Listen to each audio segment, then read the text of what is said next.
Grand 4, vanité des questions métaphysiques. Alors vous remarquerez tout de suite qu'il y a un point d'interrogation à la fin. C'est-à-dire que je pose une question, est-ce que les questions métaphysiques, c'est-à-dire une question qui touche à l'origine, à la destination de l'existence, du monde, etc. La question de savoir si, pourquoi le monde a été créé, pourquoi l'espèce humaine est apparue, est-ce qu'il y a une vie après la mort, quel est le but de tout ça, etc. Toutes ces questions. Est-ce que ces questions sont absolument nécessaires? Est-ce que ce sont des questions finalement, on pourrait dire, pertinentes, intéressantes? Ou bien est-ce qu'au contraire, ces questions ne sont pas purement et simplement vaines, inutiles? Alors, cette partie, elle est dans le prolongement de la partie précédente, que j'avais intitulée donc Critique de la religion, et on avait vu certains auteurs qui critiquaient la religion. Là, vous voyez d'ailleurs qu'on en retrouve, on retrouve Freud, qui était déjà présent dans la partie précédente. Mais les trois auteurs dont on va parler maintenant, ils répondent d'une certaine manière à cette question, de savoir si oui ou non ces questions-là sont des questions intéressantes, sont des questions que l'homme doit se poser, ou bien si au contraire il ne doit pas renoncer à se les poser. Alors, la première référence, donc, c'est Nietzsche. Nietzsche, donc, si dans le texte que j'ai mis ici en lien, vous allez voir, il répond à cette question clairement par l'affirmatif, c'est-à-dire que les questions métaphysiques sont pour lui vaines. En gros, alors vous lirez le texte, vous pouvez mettre pause là et lire le texte, il n'est pas très très compliqué, même s'il est un peu imagé, donc peut-être la difficulté elle est peut-être là-dedans. L'auteur utilise des métaphores, mais bon. Qu'est-ce qu'il nous dit en gros? Il dit que il faut finalement cesser de vouloir trouver des réponses à certaines questions. Il faut peut-être même considérer que ces questions sont complètement absurdes, sans objet. Et en particulier la question de savoir quel est le sens de notre existence, de l'existence humaine. Il dit dans ce texte d'ailleurs, et compare l'homme et les animaux, il dit on ne se pose pas la question de savoir à quoi sert une existence de fourmi. Donc on ne devrait pas plus se poser la question de à quoi sert une existence humaine finalement. Il n'y a pas de sens objectif, universel, de réponse universelle à cette question.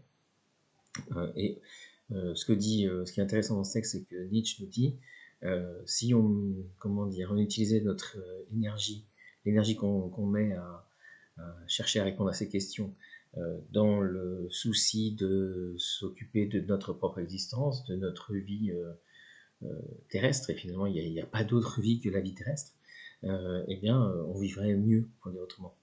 En gros, il faut que l'homme sera plus grand et notre existence sera plus riche, sans doute aussi plus heureuse, plus libre, quand on aura cessé de s'interroger sur la question de l'existence de Dieu, sa nature, ses commandements, la question de savoir qu'est-ce qu'il a prévu pour nous comme vocation, etc., etc. Donc, en gros, il faut revenir sur Terre, on va dire, et s'intéresser au présent et, comme il dit, aux choses qui nous sont proches. Voilà. Alors, si je reviens ici, chez Freud aussi, on a quelque chose comme la même interrogation, la même réflexion, dans un livre qui s'intitule Le malaise dans la culture, où il aborde la question de la finalité de la vie, comme il dit. Et ce que Freud nous dit dans cet extrait, c'est que la question de la finalité de la vie, bien qu'elle ait été posée un nombre incalculable de fois, comme il dit ici, elle n'a jamais trouvé de réponse satisfaisante. Et ce qu'il nous dit, c'est que finalement, c'est peut-être tout simplement parce qu'elle n'a pas de réponse. Que finalement, c'est pas parce que la réponse est difficile à trouver, parce que ça échapperait à la capacité de la raison humaine. C'est que finalement, cette question est mal posée, que cette question n'a aucun sens. Il dit voilà, il semble bien plutôt qu'on ait le droit de récuser la question. Récuser, ça veut dire rejeter. Et finalement, on n'a pas à s'interroger sur la finalité humaine, Il n'y a pas de réponse à la question de savoir quelle est la finalité humaine, comme il n'y a pas non plus de réponse à la question de savoir quelle est la finalité de la vie des animaux. Alors, on retrouve d'ailleurs le même parallèle que Nietzsche faisait entre l'homme et les animaux. Voilà. Donc, cette question n'a pas le moindre intérêt, et c'est une question métaphysique ou religieuse, comme dit Freud, qui n'a de sens que dans le cadre, que dans un contexte religieux, que dans le cadre d'une pensée religieuse finalement.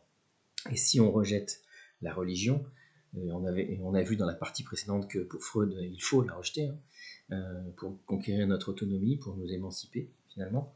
Et bien, si on rejette la religion, la question de savoir quelle est la finalité de la vie perd tout de suite, du même coup, tout intérêt et tout sens. Voilà. Nous existons, c'est un fait, c'est tout, un fait contingent, un fait qui est purement dû au hasard. Et il n'y a pas de réponse à la question de savoir pourquoi nous existons et qu'est-ce que nous sommes censés faire sur Terre, en gros. Alors, je passe à la dernière référence, un texte d'Einstein. Alors, Einstein, on le connaît tous au moins de nom comme physicien. C'est aussi quelqu'un qui a réfléchi sur la philosophie des sciences, on pourrait dire.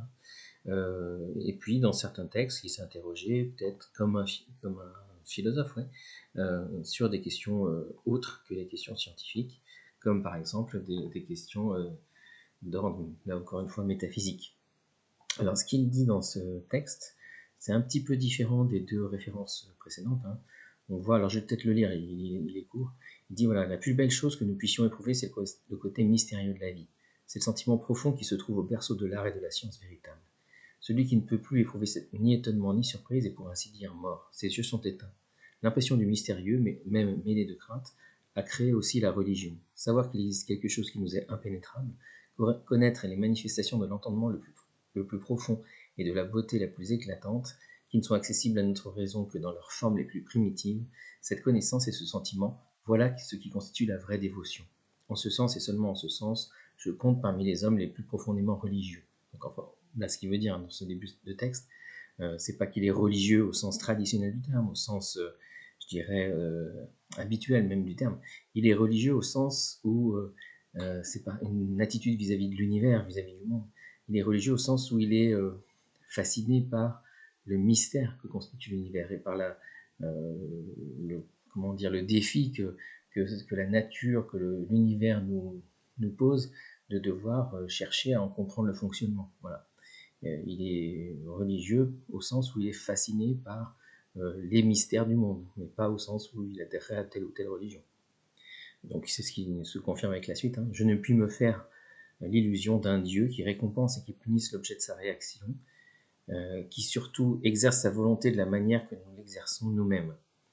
Je ne veux pas et ne puis pas non plus me figurer un individu qui survive à sa mort corporelle, que des âmes faibles par peur ou par égoïsme ridicule se nourrissent de pareilles idées. Il me suffit d'éprouver le sentiment du mystère de l'éternité de la vie, d'avoir la conscience et le pressentiment de la construction admirable de tout ce qui est, de lutter activement pour saisir une parcelle, si minime soit-elle, de la raison qui se manifeste dans la nature. C'est-à-dire qu'en gros, il n'est pas religieux au sens où il croit en un Dieu et en une action de Dieu vis-à-vis des hommes.